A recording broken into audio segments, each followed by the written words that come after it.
എല്ലാ പ്രിയ മിത്രങ്ങൾക്കും സ്നേഹവന്ദനം. എൻ്റെ പേര് പ്രശാന്തി ചൊവ്വര.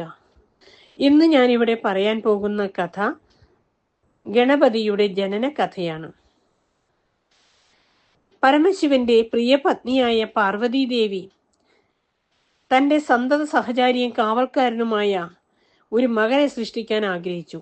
ഒരു ദിവസം അവൾ കുളിക്കാൻ തയ്യാറെടുക്കുമ്പോൾ തൻ്റെ വിഭുവിനായി ഉപയോഗിച്ച മഞ്ഞൾ പേസ്റ്റ് ഉപയോഗിച്ച് ഒരു കുട്ടിയെ രൂപപ്പെടുത്താൻ തീരുമാനിച്ചു. പാർവതി ദേവി മഞ്ഞൾ കുഴച്ച് രൂപപ്പെടുത്തുമ്പോൾ അവൾ അത് ദിവ്യമായ ഊർജവും വാത്സല്യവും കൊണ്ട് സന്നിവേശിപ്പിച്ചു. അത് ഒരു ആൺകുട്ടിയുടെ രൂപം നൽകി. അവളുടെ സൃഷ്ടിയിൽ സന്തോഷിക്കുകയും പ്രതിമയിൽ ജീവൻ ശ്വസിക്കുകയും സുന്ദരവും ശക്തനുമായ ഒരു കുഞ്ഞിന് ജന്മം നൽകുകയും ചെയ്തു. അവന് ഗണപതി എന്ന് പേരിട്ടു.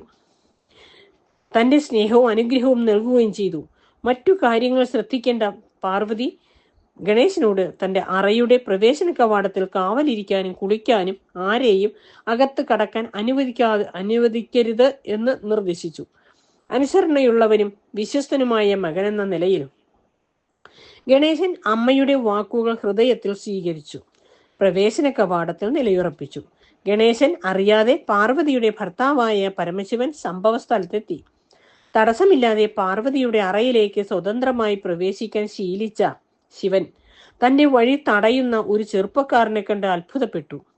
ശിവൻ പാർവതിയുടെ ഭർത്താവാണെന്ന് അറിയാതെ ഗണേശൻ അവനെ തടഞ്ഞു നിർത്തി. അകത്തു കടക്കാൻ സമ്മതിച്ചില്ല. ഈ ധീരതയിൽ കുപിതനായ പരമശിവൻ തന്റെ ത്രിശൂലം ഊരി ബാലനുമായി ഘോര യുദ്ധത്തിൽ ഏർപ്പെട്ടു.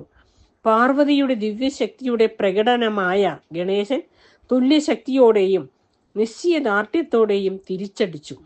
തന്റെ ധീരമായ പ്രയത്നങ്ങൾ ഉണ്ടായിരുന്നിട്ടും ഗണേശൻ ശക്തനായ പരമശിവന് തുല്യനായിരുന്നില്ല. യുദ്ധസമയത്ത് പരമശിവൻ തന്റെ ത്രിശൂലത്താൽ ഗണപതിയുടെ ശിരസിൽ അടിച്ചു. അത് ശരീരത്തിൽ നിന്നും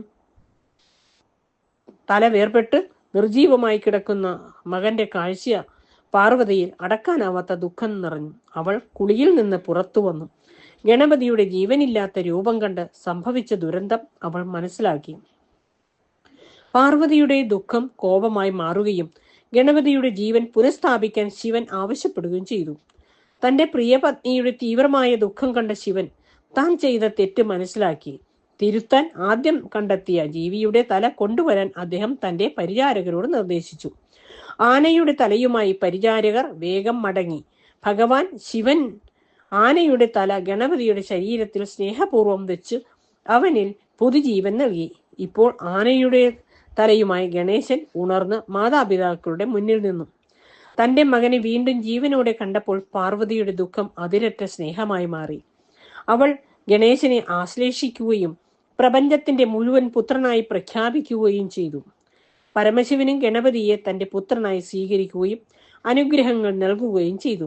അദ്ദേഹത്തെ ആദരണീയനും ആരാധിക്കപ്പെടുന്നതുമായ ഒരു നല്ല ദേവനാക്കി. അന്നു മുതൽ ഗണേശൻ ആനത്തലയുള്ള ദേവനായി അറിയപ്പെടുന്നു. സ്നേഹവും കരുണയുമുള്ള പ്രകൃതം തടസ്സങ്ങൾ നീക്കുന്നവനായും ജ്ഞാനത്തിന്റെയും തുടക്കത്തിന്റെയും ദൈവമായും അദ്ദേഹം അംഗീകരിക്കപ്പെട്ടു.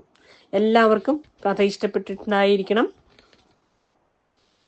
അടുത്ത ദിവസം മറ്റൊരു കഥയുമായി വരാം. നന്ദി, നമസ്കാരം.